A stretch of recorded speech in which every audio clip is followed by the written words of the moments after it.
तो सतगुरु मौला दाता रहबर ऐसी कोई जगह नहीं होती, यहां वो नहीं है। यहां तक निगाह जाती है ओम हरि अल्लाह वाहिगुरु गौड़ खुदा रब है, और यहां निगाह नहीं जाती वहां भी वो है। आदमी की निगाह अगर उसको देखने के लायक बन जाए तो ना बाहर निगाह दौड़ाने की जरूरत, ना ऊपर नीचे, ना दाएं बाएं, आंखें बंद करके आप उसे अपने अंदर भी देख सकते हो। बात है भक्ति करने की, बात है सेवा करने की। सेवा और सुमरन ये हर भक्त के गहने होते हैं। जैसे कायदा है, शादी होती है, दूल्हा सजता है, दुल्हन सजती है, तो तरह तरह के हार श्रृंगार किए जाते हैं। वो एक अपनी रीत है, हमारी संस्कृति है। पूरी दुनिया में भी अलग अलग संस्कृति है उसके बारे में।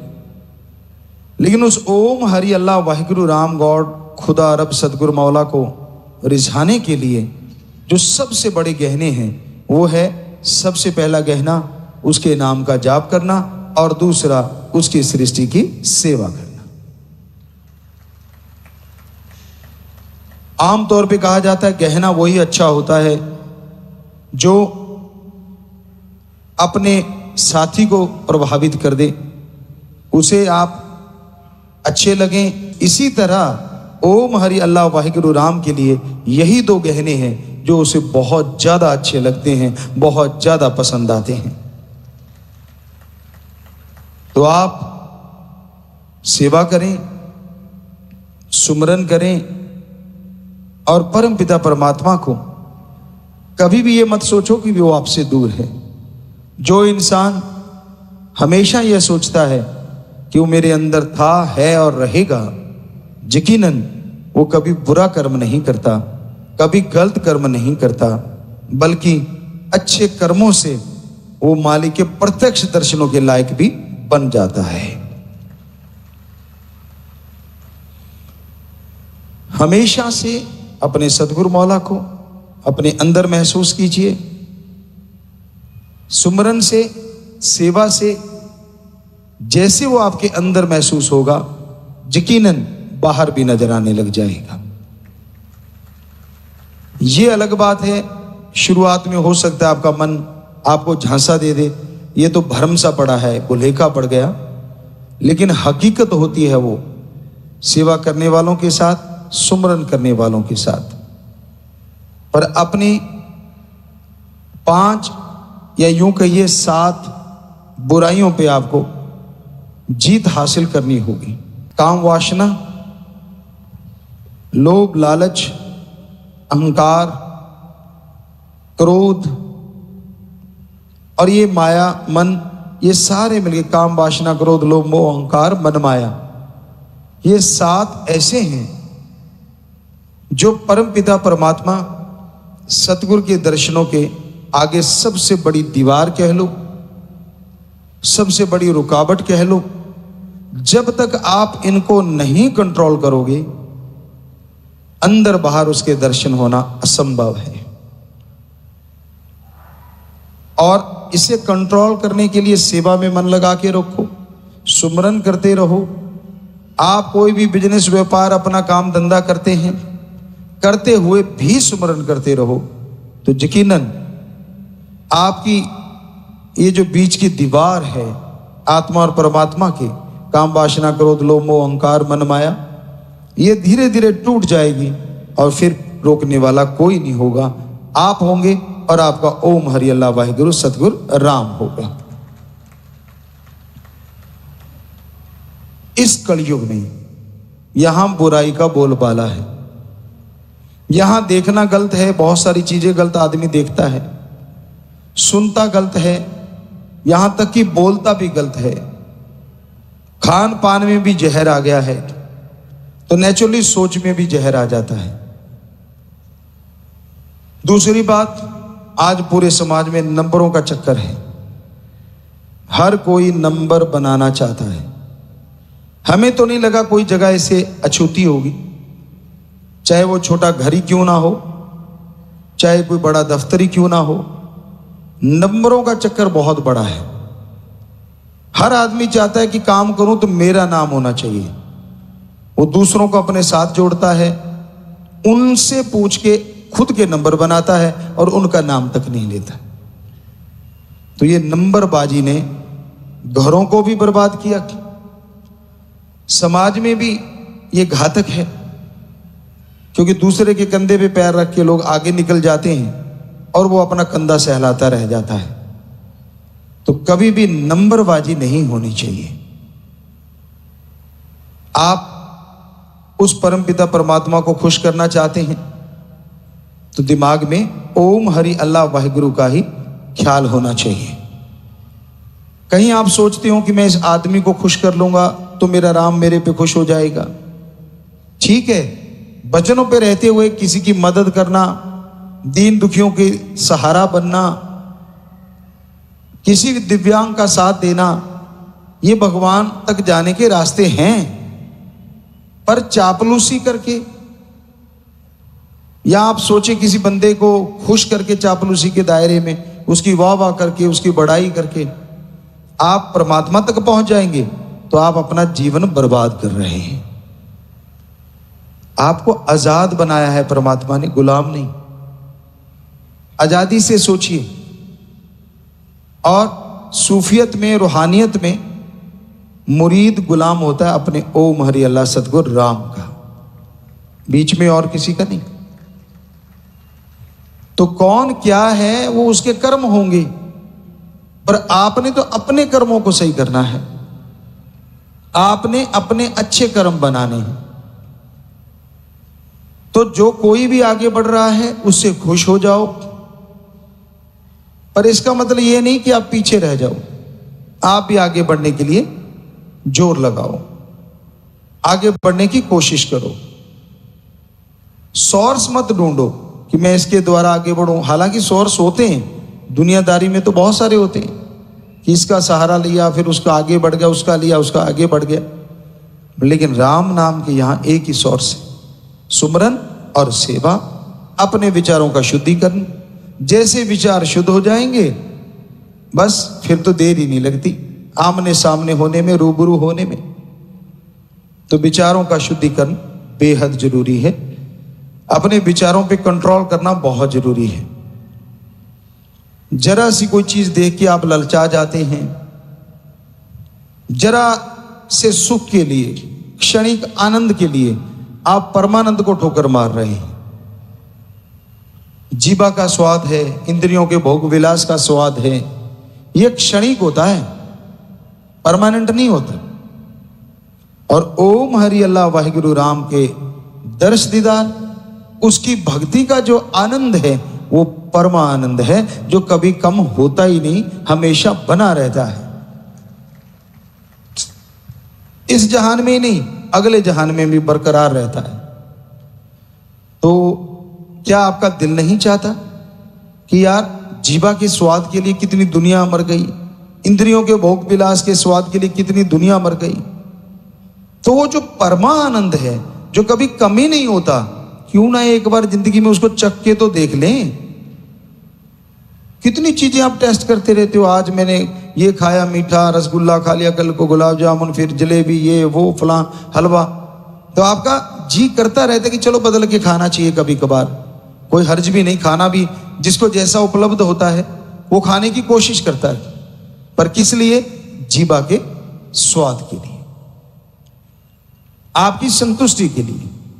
तो जरा सोचिए, उस ओम में, उस राम में, उसकी भक्ति में, उसकी औलाद की सृष्टि की सेवा में जो परमानंद है वो कैसा होगा, जरा सोच के देखिए आप।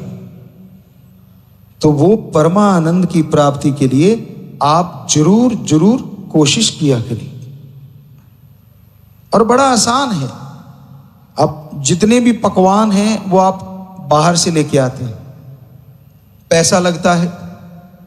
जैसे अभी आपको बोला मीठा है, चरचरा है, नमकीन है, तो खर्चा तो करना ही पड़ता है ना।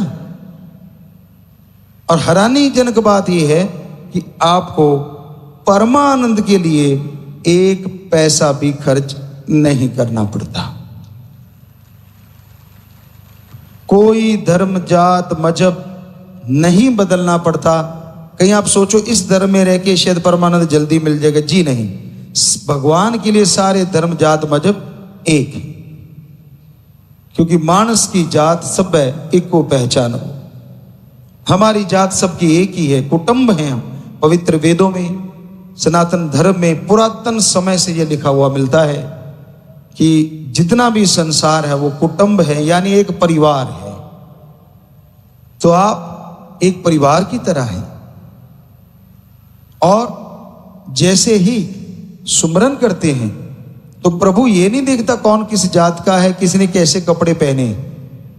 हालांकि सफाई रखनी चाहिए, अच्छे कपड़े पहनो, कोई रोक टोक नहीं है, लेकिन परमात्मा देखता है कि ये जो तन रूपी कपड़ा है, इसके अंदर जो आत्मा रूपी जीव रहता है वो कितना पवित्र है, उसकी कितनी बात आप सुनते हैं, और इस तन को कितना पवित्र कर लिया आपने पवित्र आत्मा से मिलके।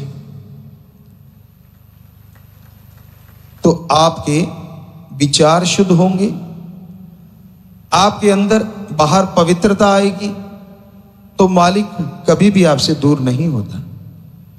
ये तो आपकी आंखों का भ्रम है, आपके मन का छलावा है। तो यूं लगता है कि मालिक हमसे दूर है, जी नहीं। वो कभी भी अपनी औलाद से छोड़ो, पूरी सृष्टि से कभी दूर जाता ही नहीं। वो तो कण कण में, जर्रे जर्रे में रहने वाला है। वो ओम, वो राम, वो अल्लाह वाहिगुरु सतगुरु मौला। कोई जगह ऐसी नहीं, एक तिनका भी ऐसा नहीं यहां वो ना रहता हो। आपके शरीर के कण कण में विराजमान है। पर कितनी हैरानी की बात है, आप शरीर के भोगों विलासों में पड़े हुए हैं, शरीर के रसों कसों में उलझे हुए हैं, और आत्मा रूह रूपी जो जीव आपके अंदर आपको आवाज देता है, उसकी आप सुनना पसंद नहीं करते, उसको आप देखना पसंद नहीं करते। हालांकि हर किसी के अंदर एक आवाज आती है, जिसे आत्मिक आवाज कहते हैं, रूह की आवाज कहते हैं, जमीर की आवाज कहते हैं। वो हमेशा आपको जब भी कोई पहली बार बुरा कर्म करता है वो रोकती है, मत कर, गलत है। पर आपका मन जो है आगे से क्या जवाब देता है, सारी दुनिया कर रही है, तेरे एक बदलने से क्या फर्क पड़ता है, बस फटी पोंछ के रख दी मन ने। और जैसे आपने ये सोचा, आप इखलाक से गिर जाते हैं, वचनों से गिर जाते हैं, और जो खुशियों के हकदार आपको बन जाना चाहिए था उससे वंचित हो जाते हैं। तो आपके अंदर परमानंद है, अमृत है, हरि रस है, और उसको पीने के लिए कोई पैसा पाई नहीं, कोई चढ़ावा नहीं। बस सुमरण कीजिए, सृष्टि की सेवा कीजिए, एक दूसरे का सत्कार भी किया करो। जितने भी साथ संगत बच्चे हैं, पहले भी हमने कई बार दोहराया, जो सुन भी रहे होंगे, बड़ों का सत्कार करके तो देखो। सुबह उठ के अपने माँ बाप के पांव के हाथ लगा के तो देखो। अरे वो बद्दुआ नहीं देंगे, जरूर उनके दिल से, उनके दिमाग से दुआएं निकलेंगी। और ये धर्मों में लिखा है, निकली हुई दुआ मालिक मंजूर कर ही लेते हैं। आप भक्ति करते हो, सेवा करते हो, सही जगह पे हो, वचनों के पक्के हो, कोई आपको बद्दुआ भी दे देगा, वो आपके पास भी नहीं फटकेगी, आपके ऊपर असर करेगी ही नहीं। तो बिना वजह बद्दुआओं से मत डरा करो, बल्कि दुआएं इकट्ठी करो। जितनी दुआएं आपके पास होंगी उतने चेहरे पे रौनक होगी, उतनी खुशियां हो, उतनी अंदर बाहर शांति होगी। इसलिए दुआएं जरूर इकट्ठी करो। जैसे आपको बोला कि बच्चे बुजुर्गों के पांव के हाथ कार्य शुरू हो ही चुका है, और माँ बाप उन्हें जरूर दुआ दिया करो, आशीष दिया करो, आशीर्वाद दिया करो कि बेटा तू तेरे काम में सफल हो, बेटा तू सीधे रास्ते पे चले, भगवान तेरी गलत आदतें छुड़वाए। जो भी आपको लगता है आप दुआएं दें। पता नहीं भगवान कौन से सुन ले, कि वो तो पास ही होता है, वो तो अंदर ही होता है। और जब उसने देखा कि ये बेस्वार्थ निस्वार्थ भावना से दुआ दे रहा है, आशीष दे रहा है, तो ऐसी आशीष को प्रभु बहुत जल्दी मंजूर भी कर लेते हैं और उस बच्चे पे असर भी हो जाता है। और हमेशा भगवान से अच्छा मांगा करो, बुरा ना मांगा करो। कई बार आदमी तंग आके कोई बुरी चीज मांग लेता है, जी नहीं, कभी नहीं मांगनी चाहिए। जैसे आपको बात सुनाया करते थे, बन जा सोना, बन जा सोना, नहीं बना, लास्ट में गाली देके कहता पित्तल तो बन जा, वो बन गया। तो गुरु से पूछा कि ये क्या हुआ, कहता एक बार और बोल देता बन जा सोना, सोना बन जाता। सो कहने का मतलब मालिक से जब भी मांगो अच्छी चीज मांगो, गलत मत मांगो। वो तो आपको बोला, चाहे कुछ भी गलत मांगोगे अपने लिए, किसी के लिए भक्त है जो भक्ति करने वाला है, वचनों पे रहने वाला है, सुमरन करने वाला है, उसके बद्दुआ नहीं लगती और मालिक उसके लिए बद्दुआ कबूल ही नहीं करते। पर दुआएं तो करनी चाहिए ना, दुआएं तो लेनी चाहिए। इसलिए कोई भी दीन दुखी मिले उसकी मदद करो, चाहे वो पक्षी क्यों ना हो, चाहे वो पशु क्यों ना हो। अब पशु कोई बीमारी से कराह रहा है और हमारे बच्चे साथ संगत राम अल्लाह वाहिगुरु गौड़ खुदा रब को मानने वाले वहां से गुजर रहे हैं, आपको दिख भी गया कि यार ये पशु बेचारा तड़फ रहा है, क्या पता पानी का प्यासा और आपके पास एक बोतल पानी पिला दो और वहीं पे आपकी भक्ति मंजूर हो जाए। क्या पता भगवान किस रूप में कौन सी खुशी देने को बैठा हो। पर आपको लगता है यार शर्म सी आती है, क्या गाड़ी रोकनी, अब इसके लिए कैसे रोकेंगे, फिर लेट हो जाएंगे। वैसे चाहे कहीं कितने गप मारता रहे तब तो लेट नहीं होता। किसी का भला करने के लिए थोड़ा समय देना भी पड़ जाए तो देना चाहिए। पर परम पिता जी की बात, रहना मस्त ते होना होशियार चाहिए। आजकल ठगी के रूप में भी लोग ऐसा बहाना बना लेते हैं। रात को आप कहीं गाड़ी लेके जा रहे हैं, कोई रोड पे खड़ा हाथ दे रहा है और आपको लगता है यार मैं भला कर दूं। नहीं, हो सकता है वो कोई ठग हो सकता है कोई चोर हो सकता है आपके लिए घातक हो। तो ऐसा भी ध्यान रखना जरूरी है। कहीं आप सोचो गुरुजी ने तो कह दिया था और रात को कहीं ठग जाओ, फिर कोई गाड़ी छीन के भाग जाए, कोई पैसे छीन के भाग जाए। जी नहीं, ऐसी भलाई नहीं। दिन में आप बहुत सारी भलाई कर सकते हैं। पशु देख लिया, कोई आदमी घायल देख लिया, रात को दिन को देखा कि तड़फ रहा है, वाकई रियल में वो ऐसा है, तो आप 5-7 लोग आप हैं तो मिलके सहायता कर सकते हैं। पर आजकल बड़ी नाटकबाजी चल रही है। सो लोग ठगने के लिए नए नए तरीके भी बना लेते हैं कि ये रोक लेगा मेरे ऐसा करने से या ऐसा। तो थोड़ा सा इस तरफ भी परम पिताजी वाले वचनों पे भी ध्यान दिया करो। रहना मस्त ते होना होशियार चाहिए। मस्ती जरूर रखो लेकिन थोड़ी सी होशियारी भी होनी चाहिए, किसी की चुंगल में ना फंस जाएं आप। तो आज का टाइम ऐसा है, भला करना भी सोच समझ के करना पड़ता है। सो बेपरवाह जी के वो वचन, भला करने वाले भलाई किए जा, चाहे वो इस बॉडी में लिखे चाहे उसमें बात है कि उन्हीं का सब कुछ है। उन्होंने वचन किए थे, हम थे हम हैं हम ही रहेंगे।